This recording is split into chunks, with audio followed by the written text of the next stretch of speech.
하나님 말씀 사도행전 26장 24절에서 29절까지입니다. 바울이 이같이 변명하매 베스도가 크게 소리내어 이르되 바울아 내가 미쳤도다. 내 많은 학문이 너를 미치게 한다 하니 바울이 이르되 베스도 각하여 내가 미친 것이 아니요 참되고 온전한 말을 하나이다. 왕께서는 이 일을 아시기로 내가 왕께 담대히 말하노니 이 일에 하나라도 아시지 못함이 없는 줄 믿나이다. 이 일은 한쪽 구석에서 행한 것이 아니니이다. 아그리빠 왕이여 선지자를 믿으시나이까? 믿으시는 줄 아나이다. 아그리빠가 바울에게 이르되 내가 적은 말로 나를 권하여 그리스도인이 되게 하려 하는도다. 바울이 이르되 말이 적으나 많으나 당신뿐만 아니라 오늘 내 말을 듣는 모든 사람도 다 이렇게 결박된 것 외에는 나와 같이 되기를 하나님께 원하나이다 하니라. 아멘. 학문이 너를 미치게 한다. 바울은 공부를 많이 한 사람이에요. 많은 것을 배웠고 당시에 그가 사울이었을 때에도 이스라엘에서는 유명한 사람이었어요. 그런 그가 예수를 믿은 다음 당시에 분봉왕이었던 이 아그리빠가 보기에는 미쳤다는 거예요. 공부를 너무 많이 해서 제정신이 아니다. 그 이야기를 합니다. 왜 미쳤다고 할까? 오늘 그것을 한번 살펴보면서 은혜를 받고자 합니다. 아마 바울이 이러한 이야기를 들었을 때 나이가 저랑 비슷한 나이 50대 초반. 바울이 언제 태어났는지는 정확하게 몰라요. 하지만 대략 짐작을 할 때에 그의 나이 50대 51에서 55세 사이 그 정도였던 것 같습니다. 그 나이 때에 복음을 전파하기 위해서 지중해 연안을 3번에 걸쳐서 여행을 하면서 복음을 전했어요. 3차 전도 여행을 이제 마칠 때쯤 그는 이제 예루살렘으로 돌아가야 되겠다 합니다. 그러면서 바울은 하나님께서 이미 알려주셨어요. 그곳에 가면 체포되고 이방인들에게 넘겨진다는 거예요. 로마인들을 감옥에 들어가게 된다는 거예요. 그 소식을 들은 에베소 교회 성도들이나 다른 사람들이 가지 말라고 합니다. 그런데 바울은 나는 사명이 있기에 내가 그곳에 가야 합니다 하면서 예루살렘까지 굳이 갑니다. 그의 이러한 모습이 저와 여러분을 구원하기 위해서 십자가를 지시기 위해서 이스라엘 북쪽 지역 갈릴리 지역에서 사역을 하시던 예수님이 예루살렘으로 잡히러 가시는 길, 십자가의 길을 그대로 보여줍니다. 우리 예수님 예루살렘까지 가셔서 그곳에서 붙잡히시고 끝내는 예루살렘 골고다 언덕에서 십자가에 달려 돌아가십니다. 예수님도 그 죽음의 길을 알고 계셨지만 우리를 구원하기 위해서 하나님 말씀에 순종하기 위해서 그 길을 가셨어요. 바울도 자기가 이제 붙잡히러 간다는 것을 알았어요. 그리고 그곳에 있다가 또 로마로 가겠다고 이야기합니다.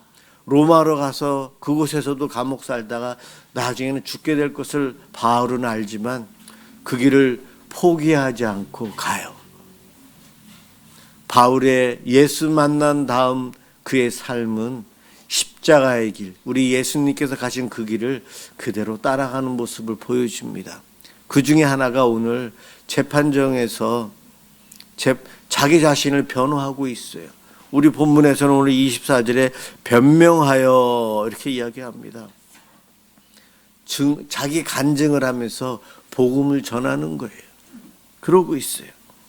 당시에 정치 지도자들을 좀 알아야 되는데 벨릭스, 아그리빠 2세, 베스도 이 3사람을 좀 알아야 됩니다.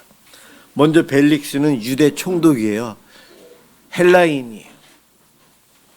그는 총독으로 군사를 데리고 와서 군권을 통해서 그 지역을 로마 식민지라는 것을 알리면서 로마 황제의 힘이 잘 미치도록 하는 일을 하는 것이 이 총독입니다. 그런가 하면은 아그리파 2세는 갈릴리 북쪽 지역과 요단강 동편의 베레아 지역을 다스리는 분봉왕, 헤롯 대왕의 중손자 정도 됩니다. 그런 것을 알고 있어요. 그는 유대인이었어요. 바울은 그들이 다스리고 있는 예루살렘에 붙잡히기 위해서 간 거예요. 예루살렘에 갔을 때에 3차 전도여행을 끝나고 갔기에 전도했던 헬라인들, 이방인들을 데리고 성지 순례를 합니다. 예루살렘 지역을. 그것을 에베소에 있었던 정통 유대인이 예루살렘에 와서 보았더니 바울이 그 이방인들을 데리고 여기저기 다니는 거예요. 그것을 보고 화가 나가지고 바울이 유대의 전통을 어깁니다. 율법을 어기고 이방인을 성전에까지 데리고 들어갑니다. 라고 하면서 사실은 이방인을 성전 안에는 데리고 들어가지 않았어요. 바깥에서만 구경시켰죠. 그것 때문에 붙잡혀요. 벨릭스가 총독으로 있을 때에 붙잡힙니다. 그리고 정통 유대인들이 40명이 모여서 바울을 죽이자. 그 이야기를 벨릭스가 듣고 그를 가이사랴로 이송해서 그곳에 2년 동안 감옥 생활을 하는 이가 바울입니다. 그 2년 사이에 벨릭스는 총독에서 물러나고 베스도가 총독이 돼요. 아그리파 2세는 계속해서 분봉왕이었고요. 이 베스도가 총독으로 오자마자 며칠 만에 그동안 2년 동안 바울에 대해서 질질 끌고 있었던 벨릭스하고는 좀 다르게 이 베스도는 일 처리를 빨리빨리 하는 사람이었어요. 그래서 바울을 불러서 그의 죄에 대해서 알아보는 거예요. 그것이 오늘 본문이고 그러한 재판을 하는데 바울이 이 왕과 총독 앞에서 자기 믿음의 간증을 하면서 복음을 전하고 있습니다. 오늘은 부활주일이에요. 부활주일. 저와 여러분이 예수 믿는 우리들이 세상으로부터 어떠한 평가를 받고 어떠한 이야기를 듣고 있는가. 오늘 본문에 나온 바울은 미쳤다라는 평가를 받았어요. 바울 너 공부 많이 해서 미쳤구나. 너 미신으로 인해서 미쳤구나. 총독은 미신 때문에 미쳤다라고 얘기하고요. 왕은 공부를 많이 해서 미쳤다. 그들의 평가가 그랬어요. 이 땅에 예수 믿는 사람들, 저와 여러분들 예수님 때문에 미쳤다라는 소리 한 번 정도는 들어봐야 되지 않을까요? 오늘 찬양 인도하신 우리 전도사님, 멀리서부터 주일날 여기 이곳까지 이렇게 오시는데 새벽같이 준비해서 오실 거예요. 우리 교회 끝나면 또 다른 또 작은 교회 가서 또 찬양 인도를 또 하세요. 사례도 안 받으면서 주중에는 일을 하시면서 주일은 이렇게 하시는데 이 이야기 들으면 우리는 대단하시다 이러지만 세상 사람들은 뭐라고 표현할까요? 미쳤다 그럴 거예요. 미친 사람이 이 앞에서 찬양 인도한 거예요. 오늘 이 시간에 예배당에 나와 예배를 드리는 우리의 모습을 보고 누군가는 그러한 이야기 할 거예요. 아마 미쳤다. 오늘 저와 여러분이 왜 미쳐야 되는지, 미쳤다는 그런 세상의 이야기가 우리를 깎아내리는 말이 아닌 우리에게 대한 최고의 칭찬이라 생각하고 우리가 그렇게 살아야 되면 우리는 알아야 할 것 같습니다. 바울은 가시채를 뒷발질하는 인생에서 부활을 증거하는 인생이 바뀐 내가 되었는데 여러분들 나와 같은 사람이 되어야 됩니다. 이러한 고백을 지금 26장 앞부분부터 하고 있어요. 가시채를 뒷발질하는 인생. 목동이 양들을 이끌고 둘러 다닙니다. 말 안 들은 양들이 있으면은 긴 막대기로 툭툭 치면서 이끌어 가요. 그런데 풀이 있는데 독초가 있는데 굳이 고집 부려서 그거를 뜯어 먹으려고 하는 양이 있어요. 독초를 먹으면 안 된다는 것 목동은 알고 있는데 툭툭 쳐도 안 가요. 그럴 때는 그 막대기 끝에 새로 뾰족하게 해놓은 거 아프게 하는 거예요. 그거 가지고 그때는 찔러요. 그러면 양들이 아파서 그 풀을 포기하고 가거든요. 그럴 때 쓰는 것이 가시채예요. 가시채. 그런데도 더 독종은 그거로 찔러도 안 가고 그 독초를 먹기 위해서 뒷발로 가시채를 거부한다는 거예요. 바울이 나는 가시채를 뒷발로 걷어차면서 거부하던 인간이었는데 예수 믿는 사람들을 열심히 찾아다니면서 붙잡고 죽이려고 하고 체포하러 다니는 나였는데 부활의 예수님을 만나서 예수를 증거하는 자가 되었는데 여러분들이 나와 같은 자가 되길 원합니다. 이 이야기를 한 거예요. 이 간증을 했어요. 그랬더니 그 말을 듣고 있던 이들이 미쳤다 이야기하는 거예요. 그 말을 듣고 있는 총독 베스도는 오늘날의 지성인, 소위 성공했다, 잘 나가는 사람을 대표하는 한 인물이에요. 유대에서 가장 권력이 센 사람이에요. 아그리빠 왕은 분봉왕이었기 때문에 이 사람 눈치를 보면서 더 높은 왕의 자리는 있지만 군사력이 없거든요. 로마 군인이 그에게는 없고 사병들만 있거든요. 이 베스도 그는 로마 법에 충실한 관리였고 헬라 문화에 충실한 사람. 그래서 그는 우월감이 있는 사람이에요. 그런 그가 바울의 이야기를 들으면서 무슨 생각을 했는가 하면 자기들의 종교끼리 놓고 논쟁을 하고 있구나. 유대교와 기독교의 싸움이라는 거예요. 유대교와 기독교의 싸움인데 둘 다 미신이다. 둘 다 미신을 믿고 있으면서 귀신 노름하고 있다. 그러한 평가를 하고 있어요. 데이시다 이모니아라는 단어, 헬라어로 있는데 이게 미신이 귀신 노름한다. 자기들의 종교를 할 때에 이 단어를 썼어요. 미신, 이 마이노마이라는 단어에서 매니아라는 단어가 나왔어요. 어떠한 한 가지 일에 아주 굉장히 열심히 그 일에 푹 빠져 있는 사람, 마니아라고 하죠. 이 미신,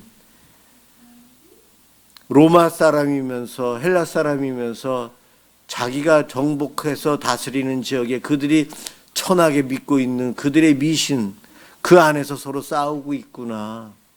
그 생각 속에 사로잡혀 있었던 이가 바로 베스도예요. 그의 사고방식 때문에 바울이 생명의 말씀인 복음을 간증하면서 전하지만 그는 자기 생각 속에 사로잡혀서 전혀 받아들이지 않아요. 그래서 바울이 그에게 간증을 하다가 시선을 돌려서 아그리빠 왕에게 이제 이야기를 해요. 아그리빠 왕은 그래도 유대인이거든요.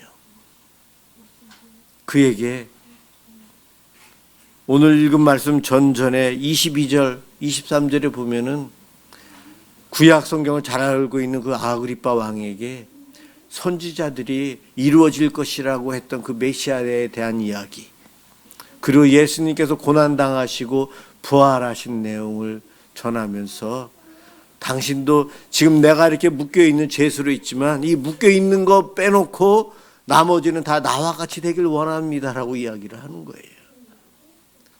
왕 앞에서 당신의 삶은 잘못됐고 죄인으로 죄수로 여기에 있는 나는 당신보다 더 잘났고 더 잘 살고 더 바른 길로 가고 있습니다. 그러니 그 길 포기하고 나에게로 나와 함께 십자가의 길을 가야 됩니다. 예수를 믿어야 됩니다. 이 말을 하는 거예요. 그랬더니 아그리빠 왕이 너 미쳤다 이야기하는 거예요. 여러분 전도해 보시면 내가 믿음 생활 열심히 하다 보면 내 주변에 있는 사람들이 왜 그렇게 열심히 하냐고, 교회 그래 다녀. 그런데 좀 가끔 가다가 다른 것도 하고 너 하고 싶은 것도 하고 우리하고 만나고 좀 이렇게 살아야지 왜 교회 예수 그러고 사느냐. 사람들이 그렇게 이야기합니다. 좀 타협을 하면서 살아라 이야기를 합니다. 그런데 그러한 사람은 예수에 미쳤다라는 말을 들을 수가 없어요. 예수쟁이 이런 말도 들을 수가 없을 거예요.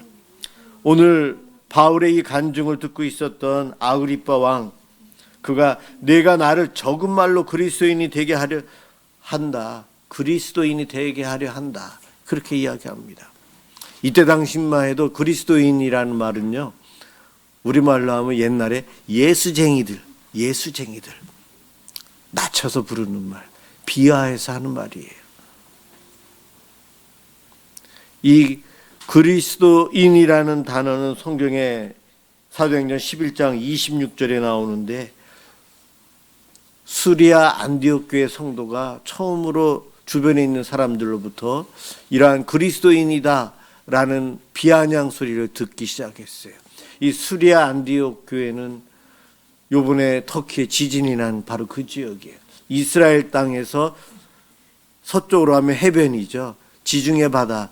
그 지중해 바다에서 북쪽 끝까지 올라가면은 수리아 지역이 나오고 거기에 안디옥 지역이 있어요. 그 안디옥 교회 성도들이 예수를 너무 열정적으로 열심히 믿으니까 미쳤다고 그들에게 예수쟁이라는 말로 그리스도인이라고 처음으로 불렀어요. 그 뜻은 그리스도에게 속한이라는 의미예요. 그래서 아그리빠 2세 왕이 바울의 오늘 이 간증, 이 전도, 이 복음을 들으면서 너가 나를 흔들어서 나를 그 예수쟁이로 만들려고 하는구나. 나는 왕인데 너 미쳤다 이야기를 하는 거예요. 세상으로부터 저와 여러분이 들을 수 있는 최고의 칭찬은 예수에 미쳤다, 예수쟁이, 예수마니아, 그리스도인, 바로 이거라는 거예요. 그러면 우리가 세상을 향해서 우리는 어떻게 이야기를 하고 무엇을 말하면 좋을까요? 오늘 부활주일이에요. 그가 말씀하시던 대로 살아나셨느니라. 이것이 바로 부활의 복음이에요. 우리 현수막에 나와 있는 저 메시지가 바울이 이 총독과 왕 앞에서 23절에 곧 그리스도가 고난을 받으실 것과 죽은 자 가운데서 먼저 다시 살아나실 나사, 우리 예수님의 부활의 복음을 전했어요. 부활의 복음을 전하니 너 미쳤다. 어떻게 죽은 사람이 살아나느냐. 나사렛 예수는 이단이다. 이와 같은 말을 하는 거예요. 너 귀신을 믿고 있구나. 세상은 우리를 칭찬하지 않습니다. 예수 믿는 우리를 칭찬한다? 사단이 우리를 칭찬할 리가 없어요. 세상은 우리를 비아냥하고 우리를 깎아내려야만이 됩니다. 그것이 정상적인 세상이에요. 그러한 세상 속에 살아가면서 그러한 안 좋은 말을 들을 정도로 예수를 바르게 믿는 성도가 우리 미사남솔은혜 교회 성도이길 소망합니다. 저와 여러분이 가지고 있어야 될 믿음은 무엇이고 어떠한 믿음 생활을 해야 되는가? 주님 가신 십자가의 그 길을 제자들처럼 바울처럼 따라가야 합니다. 지난 2주 동안 매일 기도회를 통해서 예수님과 같은 길을 가야 되는데 다른 길로 갈 수도 있습니다. 조심하셔야 돼요. 그 메시지를 전했어요. 이 땅에 예수 믿으면서 살아가는 우리들, 십자가의 그 길을 믿음으로 따라가는 제자들과 바울의 모습을 본받아서 예수에 미친 자가 되어야 돼요. 예수님 초림하에 오셨고 날 위해 십자가에 죽으셨고 부활하시고 승천하셨는데 그분이 신랑처럼 재림하여 오실 겁니다. 나는 그분을 맞이할 신부입니다. 부활하신 예수님은 살아계시기에 나는 그분이 오실 것을 믿습니다. 그분의 아름다운 신부, 아가서에 나오는 그 아름다운 신부, 사랑받는 신부로서 내가 살고 싶습니다. 이 고백을 하며 살아가야 돼요. 그 고백을 하면 세상 사람들은 우리를 미쳤다고 할 거예요. 미쳤다고 할 겁니다. 여러분, 부활절 이 아침 우리가 하나님께 예배를 드리면서 예수님은 십자가의 길을 갔기에 부활을 맞이했어요. 저와 여러분이 부활신앙, 부활 속에서 살아가려면 십자가에 죽어야 돼요. 죽지 않았는데 어떻게 부활합니까? 예수님도 죽으셨기에 부활하셨어요. 그래서 우리는 다른 길로 갔다간 지옥으로 가지만 예수님께서 가신 십자가의 길을 믿음으로 갈 때에 우리 또한 십자가에서 죽고 옛사람이 죽고 새사람으로 살아나 예수님과 함께 동행하는 삶, 부활의 삶을 누리게 됩니다.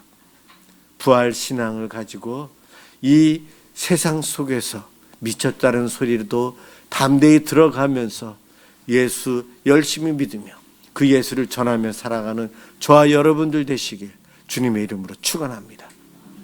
기도하겠습니다. 사랑의 주님, 감사합니다. 죄 많고 허물 많은 우리를 사랑해 주시고 우리를 위해 십자가의 고난을 받으신 주님, 고맙습니다. 우리 하나님, 그 예수님을 부활시키시고 승리케 해주시니 감사합니다. 우리에게 그 부활 신앙을 주시고 예수 바르게 믿고 이 땅에서 주님 가신 그 십자가의 길을 열심히 쫓아감으로 주님과 동행하고 주님을 만나는 삶을 살게 하여 주옵소서. 고맙습니다. 예수 그리스도의 이름으로 간절히 기도드립니다. 아멘.